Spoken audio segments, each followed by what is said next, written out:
começar hoje então um novo estudo, Carta de Paulo aos Romanos, e eu quero que você abra a sua Bíblia, particularmente no capítulo 1. Carta de Paulo aos Romanos, capítulo 1, nós vamos olhar hoje essa nossa primeira lição, versículos 16 e 17. Carta de Paulo aos Romanos, ponto de partida, hoje apenas o versículo 16 e 17. Então você pode ler comigo nesse texto, Romanos 1, 16 e 17. O texto sagrado diz assim, vamos lá? Juntos comigo. Pois não me envergonho do Evangelho, porque é o poder de Deus para a salvação de todo aquele que crê, primeiro do judeu e também do grego, visto que a justiça de Deus se revela no Evangelho de fé em fé, como está escrito, o justo viverá pela fé. Então nós vamos acompanhar aqui o nosso PowerPoint. Eu espero que dê tudo certo aqui, que a gente possa aprender um pouco mais. Quem tem o sistema no notebook ou no computador vai ter uma visão um pouquinho mais ampliada. Quem está no celular, eu procurei usar uma letra 40, uma letra de bom tamanho. Eu espero que esteja visível para vocês também. Ok? Vamos lá, caminhando juntos. Chegamos a Roma. Vamos conhecer um pouco de Roma. Quem era aquela cidade, ou o que era, como era, um pouco do que era a igreja ali em Roma, como ela surgiu. Essa é a nossa intenção nessa manhã, conhecer um pouquinho de Roma. Ok, eu estou olhando aqui pelo celular, está um bom tamanho a letra, eu acredito que está dando para você ler bem, não é mesmo? Então vamos lá, introdutoriamente nós colocamos o seguinte, que no final do ano 56, depois de Cristo, obviamente, já na época apostólica, Paulo chega a Acaia, voltando a Jerusalém. A intenção dele era da Acaia voltar para Jerusalém para levar as ofertas das igrejas da região greco-macedônia aos santos de Jerusalém. Você se lembra desse contexto, né? Especialmente ali, capítulo 8, 9 de Coríntios, o apóstolo Paulo, de segunda carta, o apóstolo Paulo estava motivando a igreja a contribuir, a igreja gentílica, a contribuir com a igreja de Jerusalém, visto que houve uma grande fome, uma situação de uma seca terrível, uma fome imensa, uma necessidade tremenda em toda a região de Jerusalém, região da Palestina, de modo tal que muitos crentes estavam passando momentos muito aflitivos, muito apertados.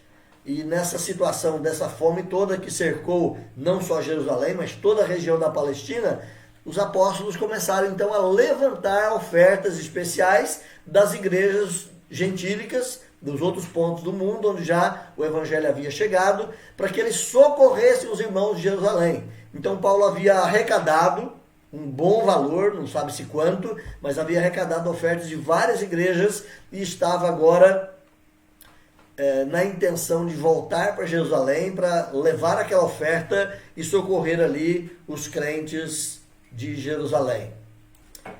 Nessa situação, ele está voltando da região de trabalho e para na região da Acaia, região de Corinto, aquela região ali mais greco-macedônia, e ele para ali justamente para conduzir a igreja ali naquele momento, ter um seu tempo de descanso, mas ao mesmo tempo ele poder levar essa oferta a Jerusalém. Eu não estou me localizando aqui. Você consegue ver pelo monitor?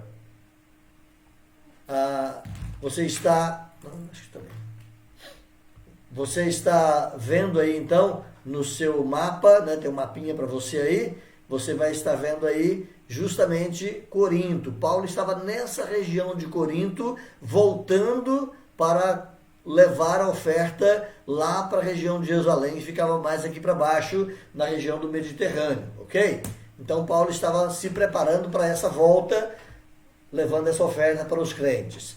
Ele permaneceu 3 meses naquela região ali até a véspera da Páscoa, e nesse momento que ele está ali em Corinto, nessa região de Cencréia, Corinto, é que ele escreve essa carta à igreja de Roma. E ele já está preparando o caminho com os romanos, dizendo o seguinte: a minha intenção é voltar até Jerusalém, levar essa oferta para os irmãos e logo de pronto voltar, passar por vocês aí na Itália, em Roma, e a minha intenção é ir até a Espanha para levar o evangelho também naquela região.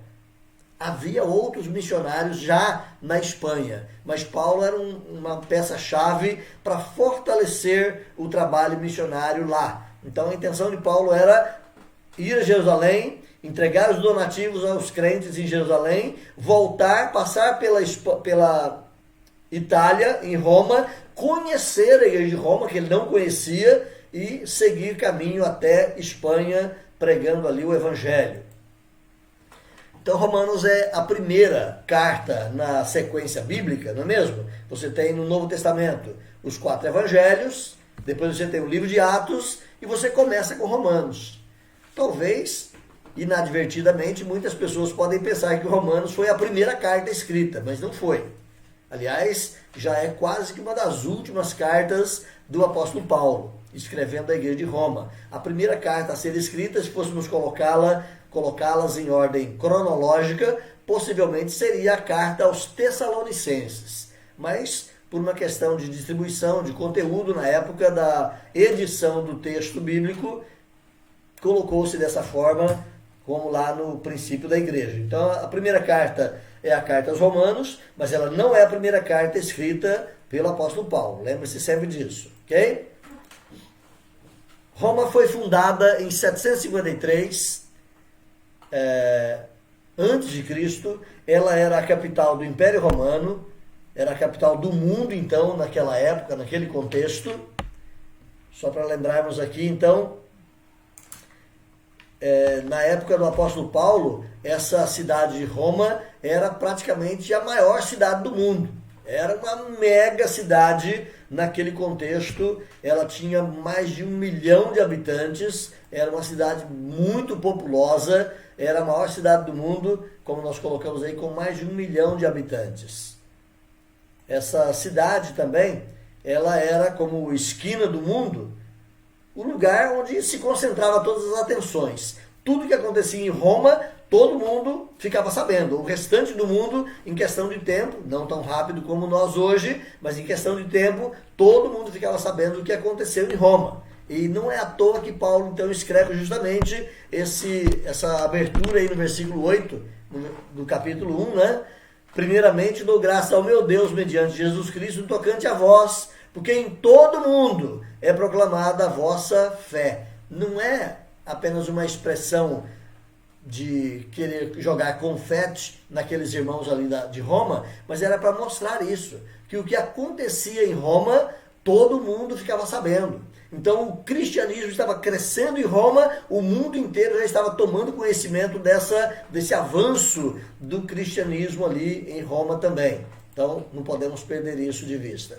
Primeiro ponto que nós queremos levantar aqui nesse estudo nessa manhã, ficou desencontrado aqui, o tema vai aparecer logo daqui a pouco, né? Mas o primeiro tema é a igreja em Roma.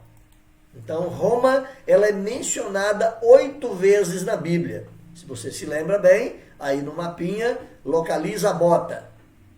Tá vendo aí no mapa onde está a bota? Eu não sei se o meu cursor te apresenta ou não, porque no meu computador aqui ele apresenta para você. O cursor apresenta para você onde eu estou mexendo? Não, né? Apresenta, ok. Então aqui nesse país que parece uma bota, né? Aqui é a Itália e Roma está justamente aqui. Então, Roma é mencionado na Bíblia. 8 vezes você tem aí a apresentação do texto de Roma. Eu quero ler com você rapidamente aí. Pode fazer esse exercício conosco? Abra sua Bíblia então, Atos 18:2.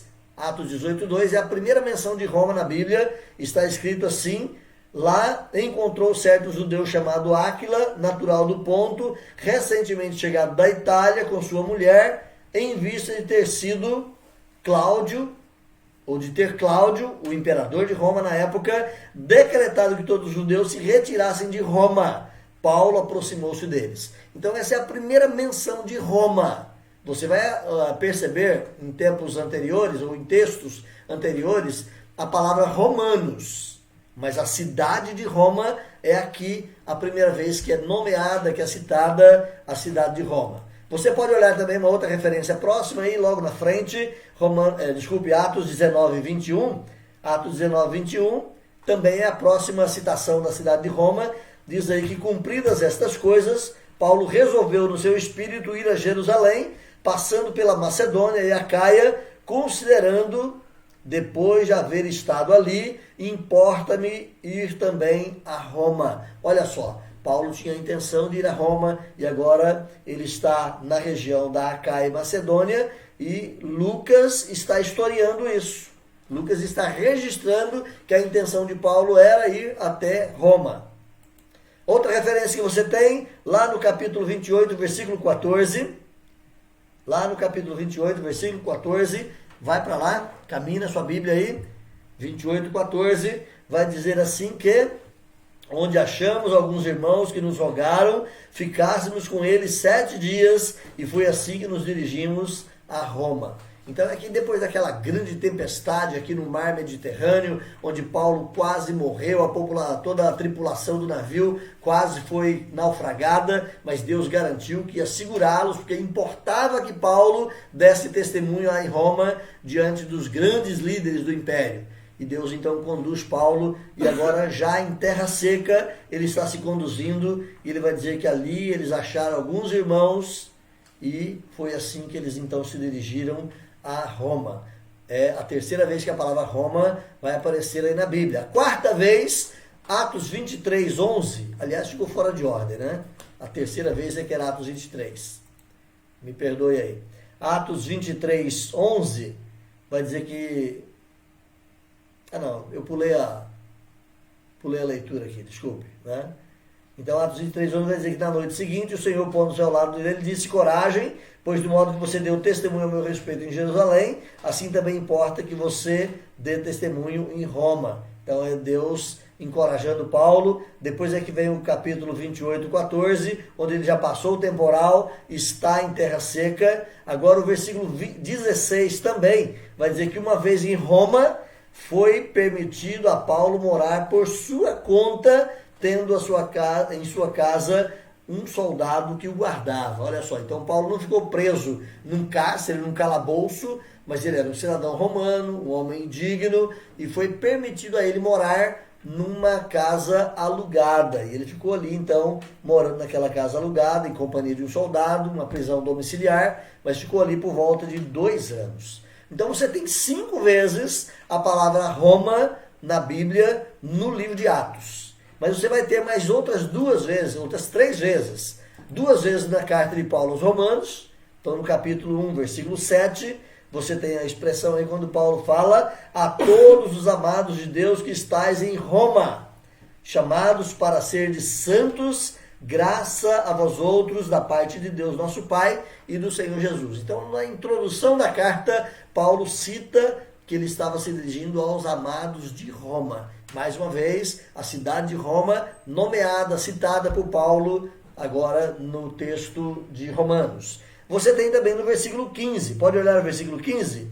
Por isso, quanto está em mim, estou pronto a anunciar o evangelho também a vós outros em Roma. Então, Paulo escrevendo para eles, na intenção de, quem sabe, em pouco tempo, estar lá visitando aqueles irmãos e anunciando o evangelho. Mas você tem uma outra citação. São 8 vezes que aparece a palavra Roma na Bíblia. A 8ª vez é na carta de Paulo a Timóteo.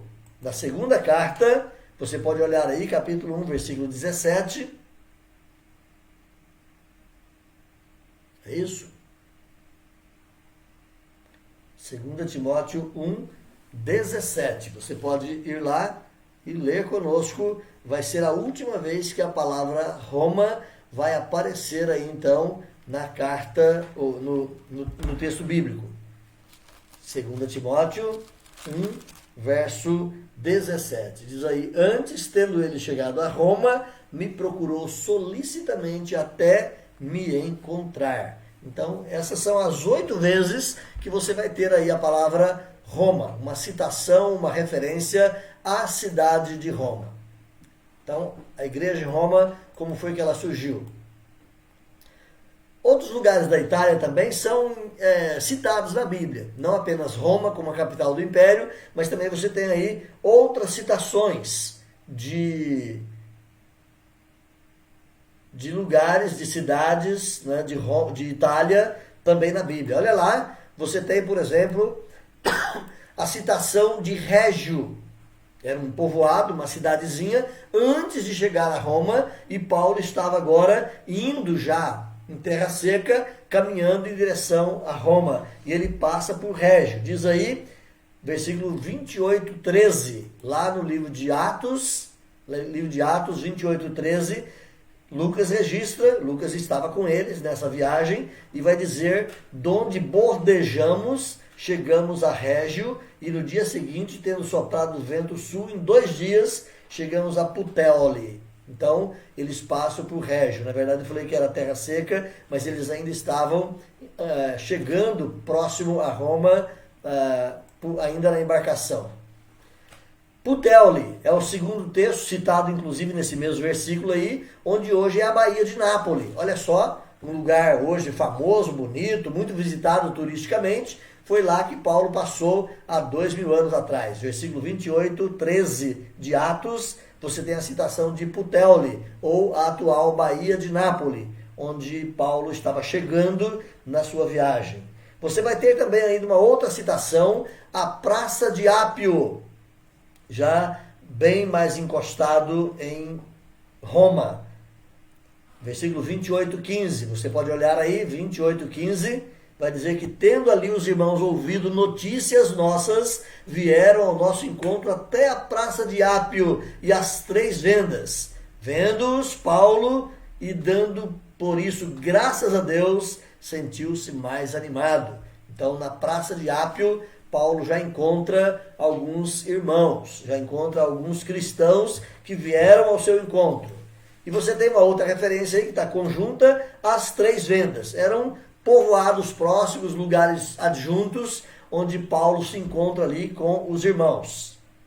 Então você tem esses lugares também, que são lugares da Itália, mas não propriamente dito dentro de Roma, mas Paulo chegando já próximo a Roma, ele vai passando por esses lugares. Régio, Puteoli, a Praça de Ápio, 3 vendas.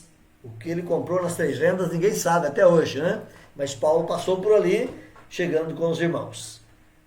Outra situação que você tem sobre os romanos, irmãos, sobre a igreja de Roma, é que houve romanos presentes no Pentecostes. Então eu quero convidar você a voltar com a sua Bíblia agora lá para Atos capítulo 2. No evento do Pentecoste, você vê lá a presença de romanos.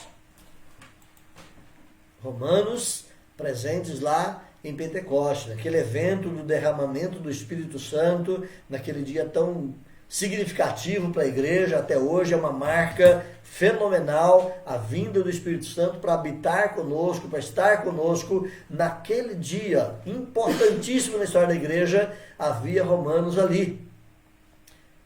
Você vai ler isso lá no texto no texto de Atos, capítulo 2, versículo 10, onde está escrito: da Frígia, da Panfilha, do Egito e das regiões da Líbia, nas imediações de Cirene, e romanos. Olha só, havia romanos residentes. É bom lembrar que o residente ali era temporário, era uma pessoa que estava em viagem. E lembre-se que a festa do Pentecoste era uma festa extremamente importante para os judeus e para não só judeus, mas pessoas de outras culturas, especialmente quem já era prosélito, ou quem já era,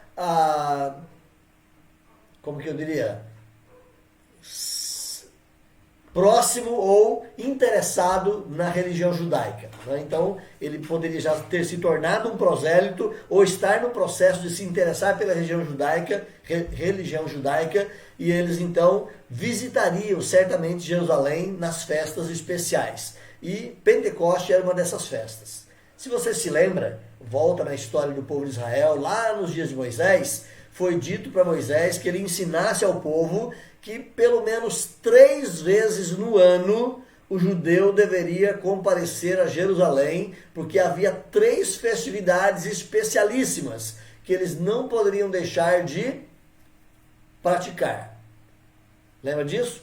Festa dos tabernáculos, festa das primícias, que era o Pentecoste, e o dia da expiação. Essas 3 festas principais, todo judeu precisava ir a Jerusalém. Como é que cabia tanto judeu em Jerusalém num dia tão especial? Então eles iam, claro que não ia todo o povo judeu de uma vez só, mas era uma época de grande circulação de pessoas ali em Jerusalém. E nesse evento da festa do Pentecoste, que era uma festa que celebrava o início das colheitas, vai muita gente para Jerusalém, uma cidade de 150 mil, ela chegava a ter 500 mil, 600 mil pessoas naqueles dias festivos. Diz que, especialmente na época do dia da expiação, eles chegavam a ter cerca de 1 milhão de pessoas em Jerusalém. Imagina como seria o atropelo de atendimento nos hotéis, nas barracas, pessoas nômades montando barraca em tudo quanto é pasto naquela região toda ali. Então, havia muita gente ali. E agora é o dia do Pentecoste, uma festa especial, milhares de pessoas reunidas, e naquele evento o Espírito Santo de Deus vem para estar para sempre com a igreja, habitar no crente,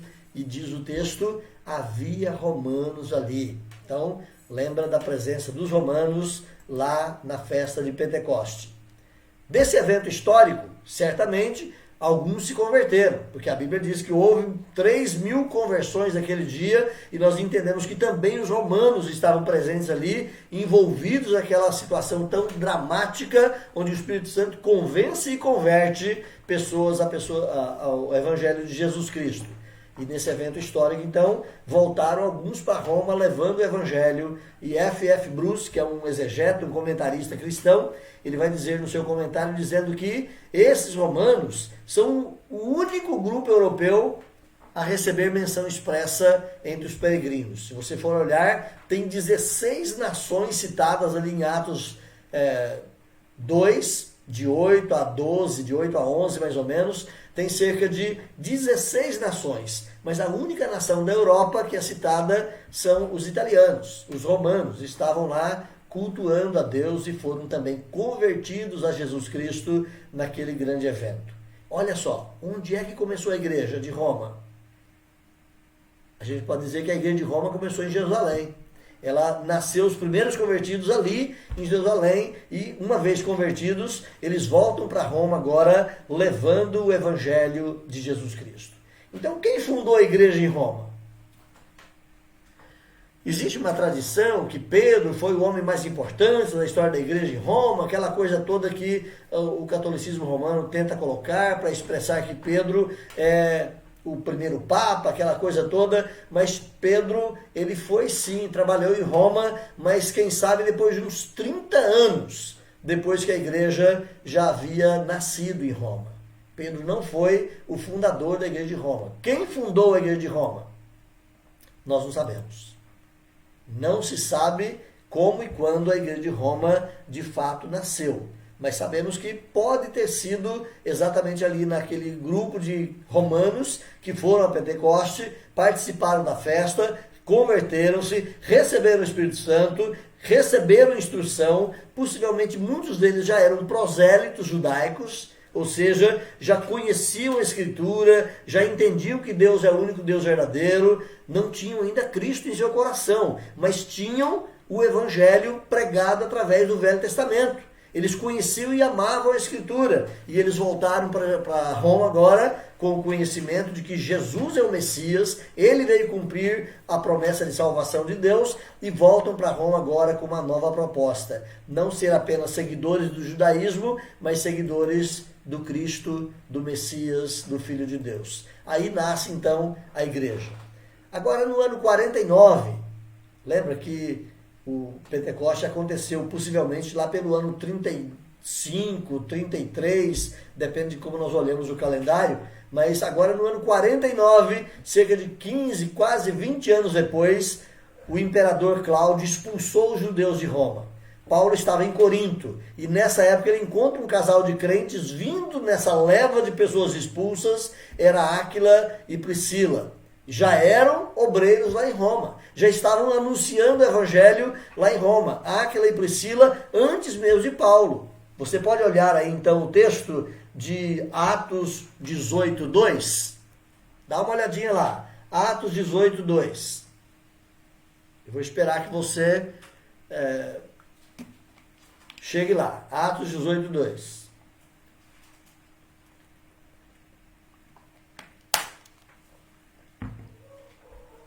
Atos 18:2 diz assim: lá encontrou certo judeu chamado Áquila, natural do Ponto, recentemente chegado da Itália com Priscila, sua mulher, em vista de ter Cláudio decretado que todos os judeus se retirassem de Roma. Paulo aproximou-se deles.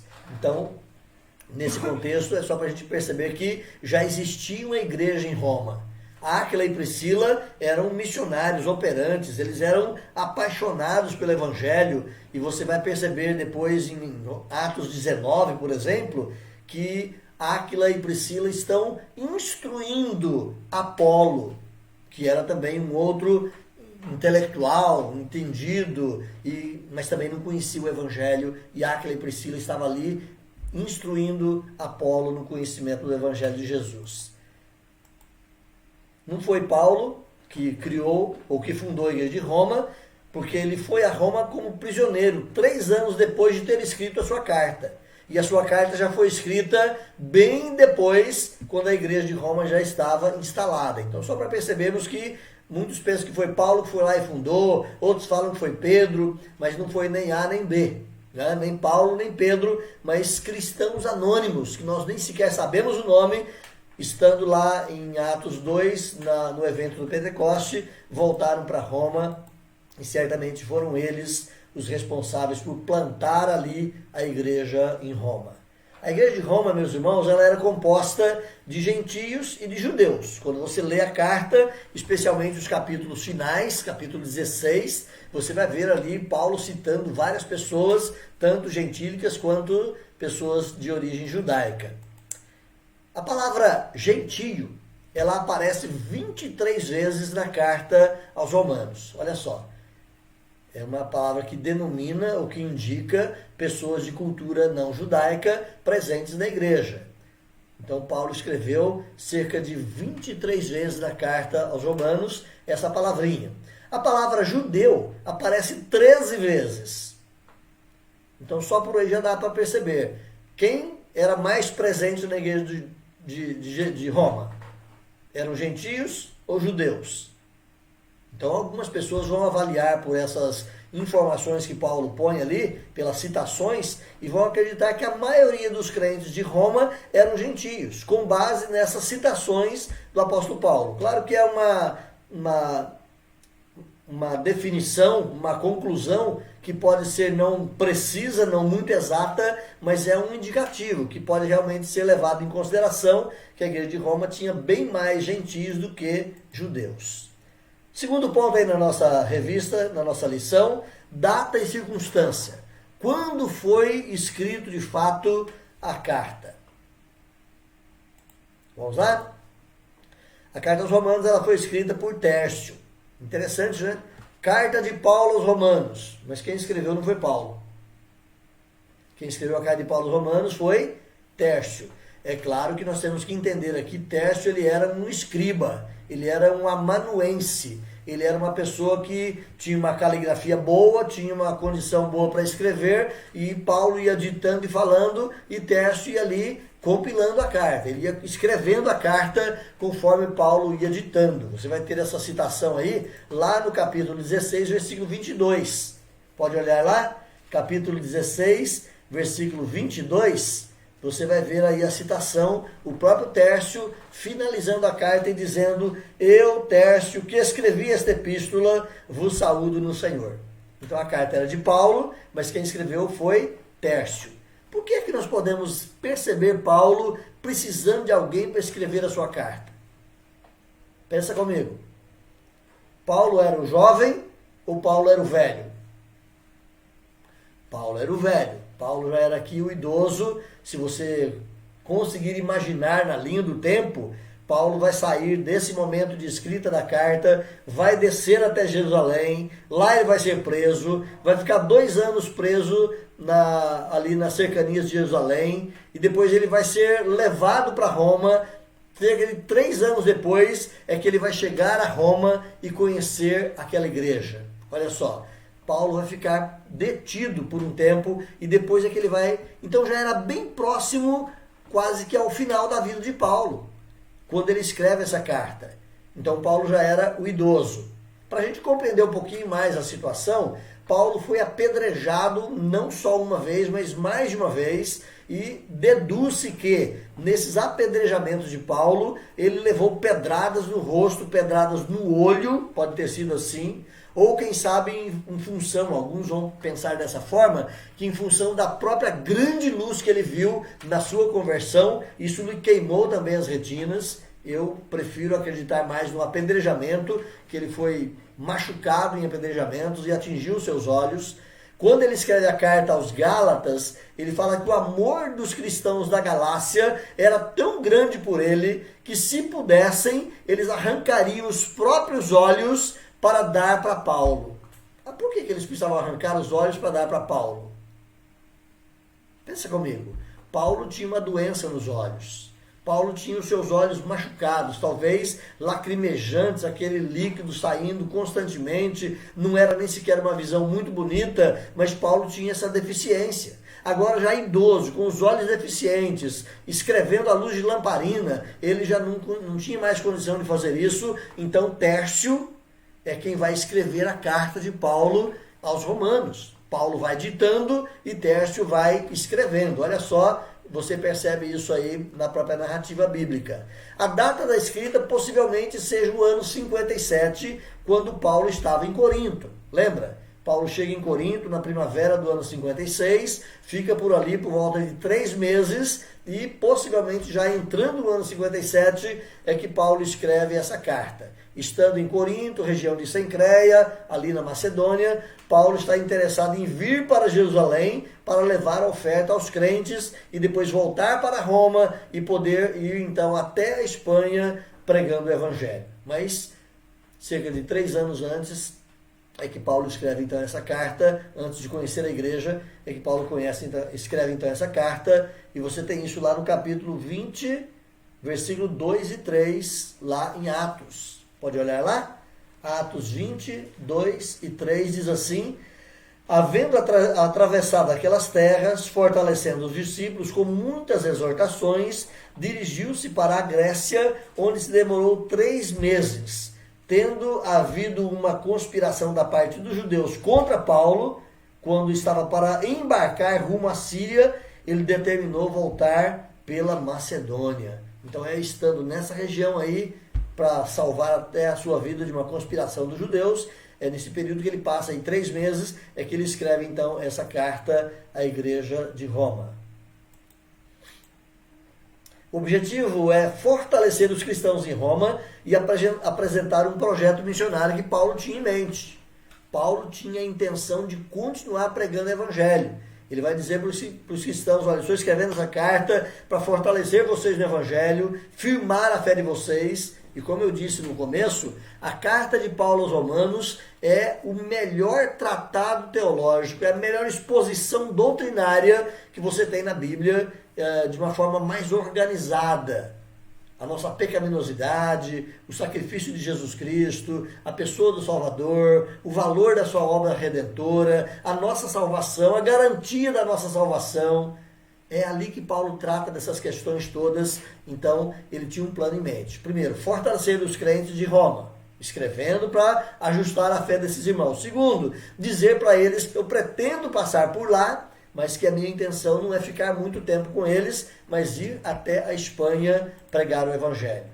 Então Paulo tinha certeza de que a sua missão nesses territórios que margeavam o mar Egeu, ali na região da Grécia, já tinha sido concluída e que agora ele tinha a intenção de ir até a Espanha. Olha aí, capítulo 15, agora de Romanos.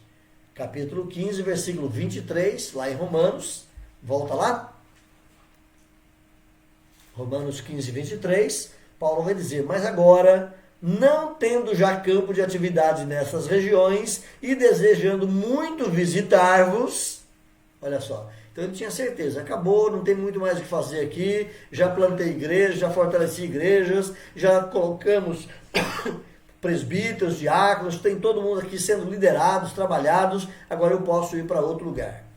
Meus irmãos, um plantador de igreja, a missão dele é essa mesmo. Não é ser um pastor, vida eterna numa igreja só. Mas o plantador de igreja, depois que ele percebeu que ele plantou o trabalho, a ânsia dele de plantar outro vem e brota, e ele deixa, quem sabe, aquele trabalho na mão de um pastor experiente e vai para outra região plantar outra igreja. Paulo era um plantador de igrejas e ele tinha agora essa certeza. A missão acabou aqui na região do Mar Egeu, na região da Grécia, não tem mais o que fazer e eu quero plantar igreja em outros lugares. Então Paulo se dirige aos romanos nessa intenção de mostrar o seu plano, de ir até a Espanha e nesse trajeto ele passaria então por Roma. Olha o versículo 24. Olha o versículo 24. No versículo 24 diz assim, penso em fazê-lo quando em viagem para a Espanha, ou seja, eu quero visitar vocês quando eu for para a Espanha e então passarei em Roma. Penso em fazê-lo quando em viagem para a Espanha, pois espero que de passagem estarei convosco e que para lá seja por vós encaminhado, depois de haver primeiro desfrutado um pouco a vossa companhia. Então Paulo queria conhecer a igreja, queria desfrutar da companhia, da comunhão dos irmãos, mas queria usar a igreja de Roma como um trampolim para alçar Roma, ou para ser jogado por eles em direção... Espanha. Para ser jogado por eles em direção à Espanha. Essa era a intenção do apóstolo, que a igreja de Roma desse suporte missionário para que ele pudesse chegar até Roma. Iria a Jerusalém, como dissemos, levaria as ofertas das igrejas macedônias para socorro dos irmãos em Jerusalém, mas a intenção era voltar. Olha o versículo 26. Paulo vai dizer isso, porque aprove a Macedônia e a Acaia, região ali da Grécia, levantar uma coleta em benefício dos pobres dentre os santos que vivem em Jerusalém. Então, ele estava dizendo, eu quero voltar lá. Olha mais um pouco aí, o roteiro da viagem de Paulo, como ele estabelece o seu roteiro. Versículo 28. Paulo vai dizer assim, tendo, pois, concluído isto, e havendo-lhes consignado este fruto, passando por vós, irei à Espanha. Então, Paulo traça o seu plano de ação. Eu estou descendo a Jerusalém, volto para vocês, passo um tempo aqui, tendo concluído esse trabalho de levar a oferta, quero parar com vocês aqui em Jerusalém, em Roma, e de Roma irei à Espanha. Esse era o projeto de Paulo e a intenção da sua carta era preparar os cristãos de Roma para recebê-lo e preparar os cristãos de Roma para levá-lo a concluir o seu plano.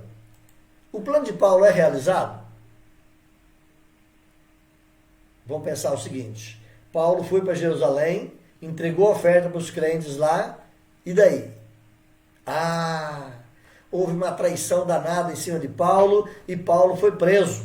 E Paulo ficou preso ali na região de Jerusalém, depois em Cesareia, e isso passa praticamente 3 anos de Paulo preso entre Jerusalém e Cesareia. Houve um motim, uma tentativa de matar Paulo em Cesareia, ele apela para Roma e ele é então levado, mandado para Roma para ser julgado pelo próprio imperador César.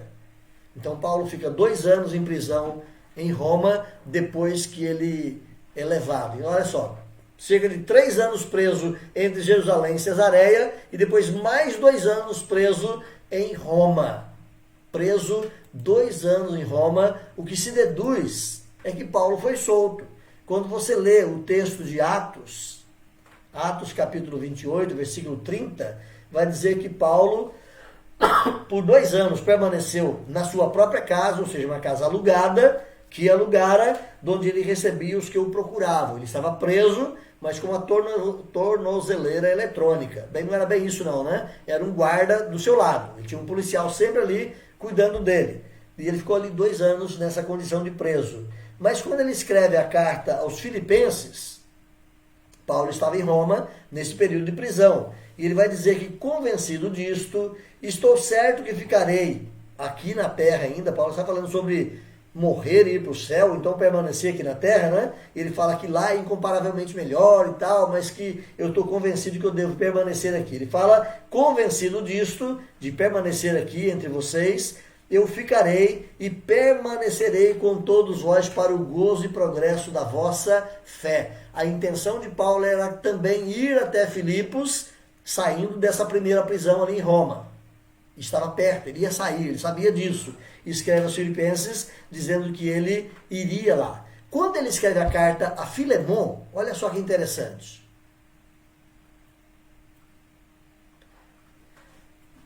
Eu coloco aqui que em 61, aliás, quando ele escreve a carta a Filemon, não coloquei aqui referência, mas deixa eu voltar para Filemon.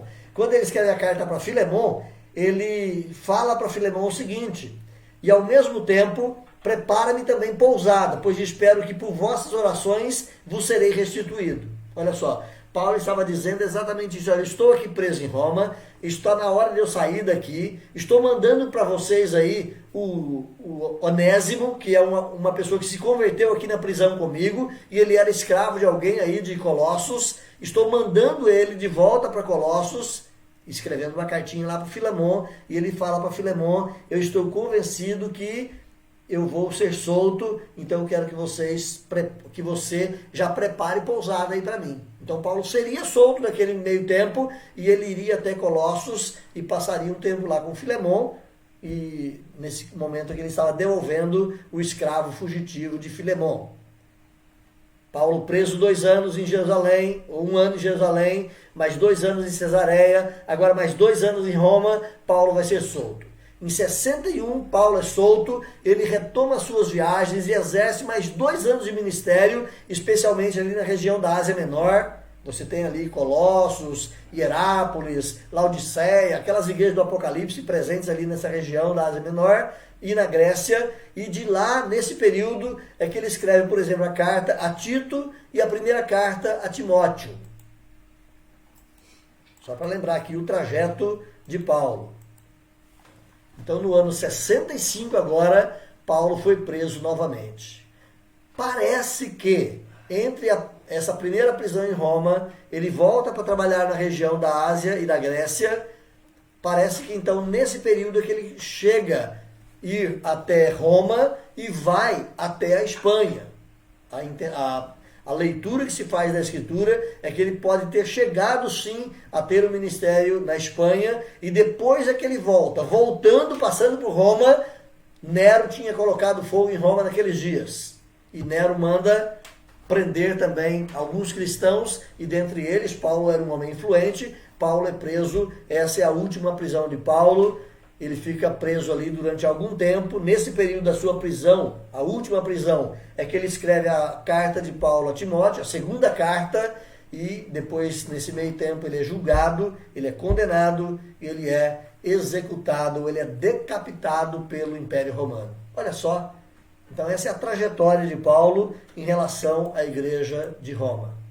A evidência mais próxima que nós temos que Paulo chegou à Espanha é uma carta de Clemente de Alexandria, um dos cristãos proeminentes da época também, na época de João, finalzinho ali do 1º século. E nessa carta, Clemente diz assim: ao mundo inteiro ele ensinou a justiça, e até os limites do Ocidente testificou diante de governadores. Então essa citação de Clemente, lá na sua primeira carta, ele faz essa citação. É claro que não é uma carta bíblica, é um texto da história da igreja, e nessa citação de Clemente, ele está falando sobre Paulo, quem é Paulo, o ministério de Paulo, e ele faz essa pequena citação que nós colocamos aqui, que ele diz que Paulo chegou até os limites do Ocidente.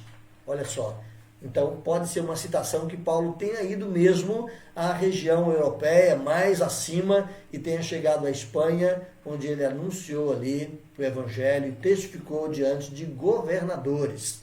Então a definição que se tem é que Paulo foi solto de Roma, na primeira prisão, voltou a ter o ministério na região da Grécia, da Turquia, da Ásia Menor, depois ele vai até a Espanha, prega por lá o evangelho uma temporada, no ano 65 ele volta, aí ele é preso em Roma e, um tempo preso, escreve a carta a Timóteo, a segunda carta a Timóteo, e depois disso, então, ele é condenado e executado. Essa é a trajetória de Paulo em relação à igreja de Roma. Terminando aqui, a influência de Romanos. A carta de Romanos, como eu disse, é uma carta especialíssima.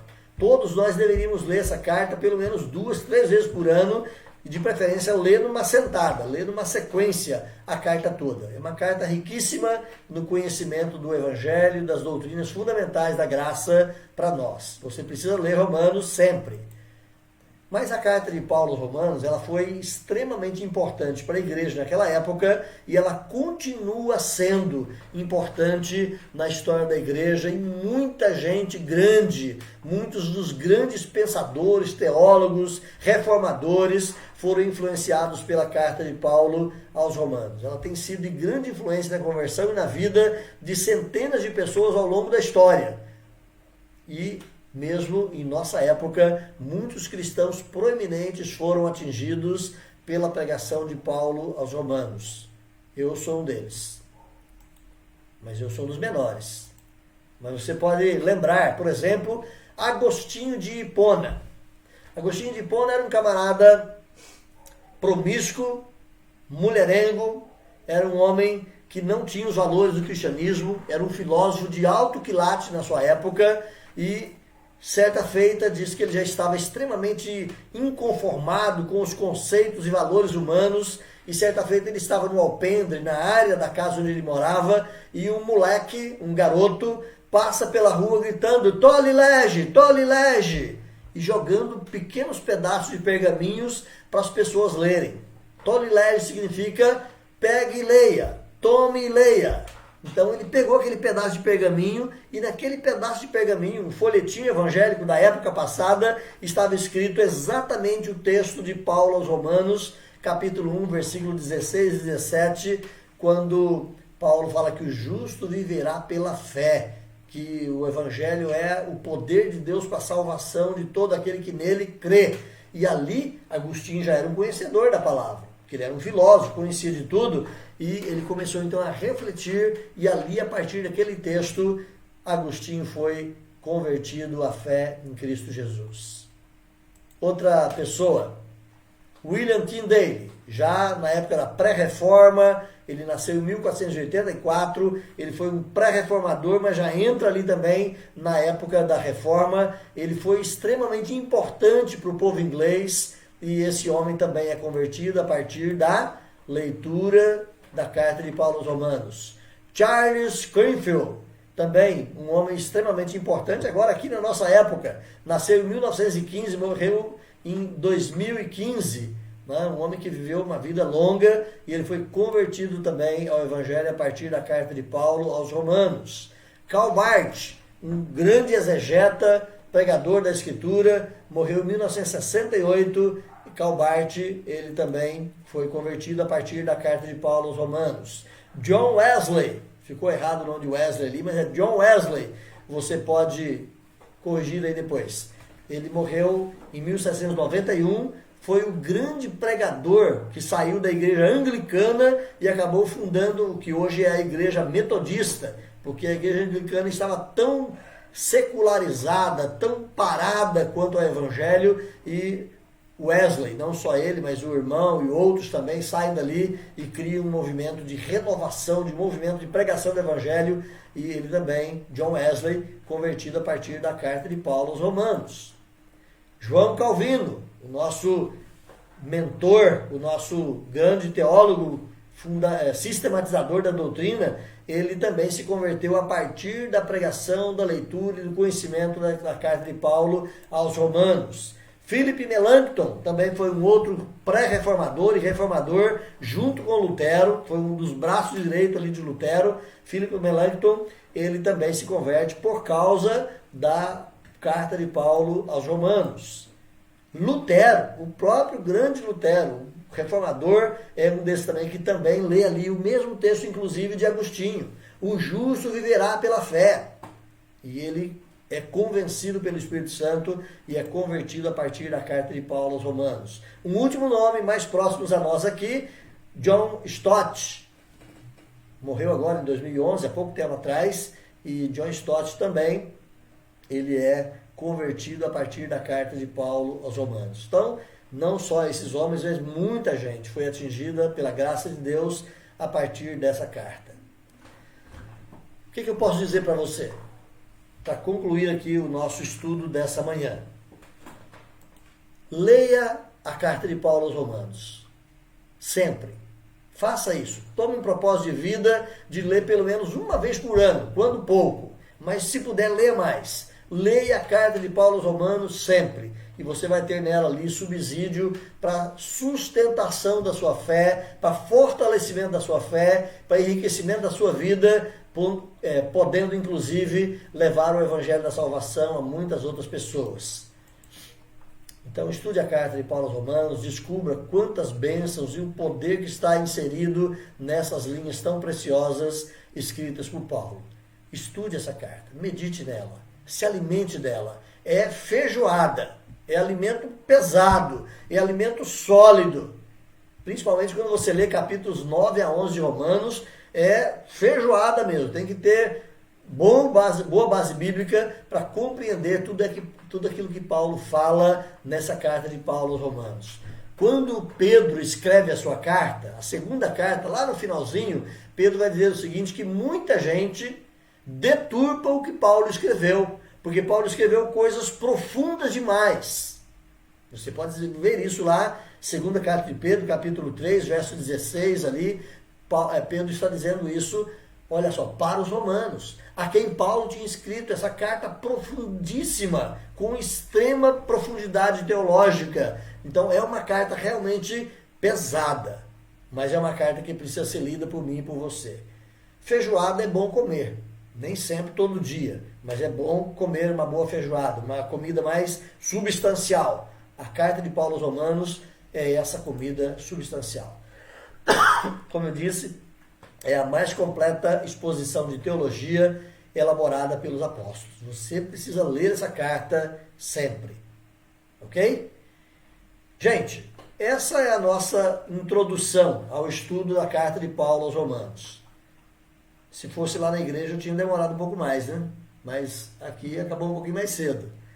Mas é isso aí. Eu quero que você comece a ler então Romanos. Vai lendo aí durante a semana e na próxima semana nós vamos ver esse tema aí. Ó. Próximo domingo, Paulo e o Evangelho, especialmente olhando lá o capítulo 1, do verso 1 ao verso 17.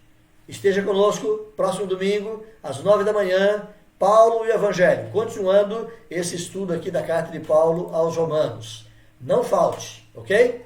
Eu pretendo não faltar. Se Deus assim permitir, estaremos juntos e não perderemos essa sequência. Deus possa abençoar a minha vida, a sua vida e nos ajudar mais e mais a conhecê-lo.